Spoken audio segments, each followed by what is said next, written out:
ಮೊಬೈಲ್ನ ಹೆಚ್ಚಾಗಿ ಯೂಸ್ ಮಾಡಿದ್ರು ಕೂಡ ಪಿಂಪಲ್ ಬರುವಂಥ ಚಾನ್ಸಸ್ ಇರುತ್ತೆ.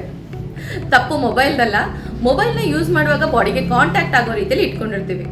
ಫೇಸಲ್ಲಿರುವಂಥ ಸ್ವೆಟ್ ಆಗಲಿ, ಆಯಿಲ್ ಗ್ಲ್ಯಾಂಡ್ಸಿಂದ ಬಂದಿರುವಂಥ ಸೀಬಮ್ ಸೆಕ್ರೇಷನ್ ಪ್ರತಿಯೊಂದು ಮೊಬೈಲ್ಗೆ ಟ್ರಾನ್ಸ್ಫರ್ ಆಗಿರುತ್ತೆ. ಆ ಮೊಬೈಲ್ನ ಟೇಬಲ್ ಮೇಲೋ ಸೋಫಾ ಮೇಲೋ ಇಟ್ಟಿರ್ತಾರೆ. ಕೆಲವರಿಗೆ ಅದನ್ನು ಉಲ್ಟಾ ಇಡುವಂಥ ಅಭ್ಯಾಸ ಕೂಡ ಇರುತ್ತೆ.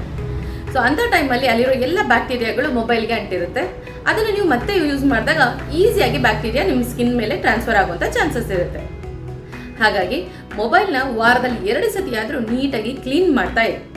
ಇದ್ರ ಜೊತೆಗೆ ಆಲ್ರೆಡಿ ಬಂದಿರುವಂಥ ಪಿಂಪಲ್ಗೆ ಒಂದು 10 ರಿಂದ 15 ಬೇವಿನ ಎಲೆ, ಒಂದು ಸ್ವಲ್ಪ ಪುದೀನ, ಇವೆರಡನ್ನೂ ಸ್ವಲ್ಪ ನಿಂಬೆಹಣ್ಣಿನ ರಸ ಮತ್ತು ಸೌತೆಕಾಯಿ ರಸದಲ್ಲಿ ಚೆನ್ನಾಗಿ ಗ್ರೈಂಡ್ ಮಾಡಿ ಇದಕ್ಕೆ ಸ್ವಲ್ಪ ಕಡಲೆ ಹಿಟ್ಟನ್ನ ಅಥವಾ ಮುಲ್ತಾನಿ ಮಿಟ್ಟಿನ ಮಿಕ್ಸ್ ಮಾಡಿಬಿಟ್ಟು ಫೇಸ್ ಪ್ಯಾಕ್ ರೀತಿ ಅಪ್ಲೈ ಮಾಡ್ಕೊಳ್ತಾ ಬನ್ನಿ.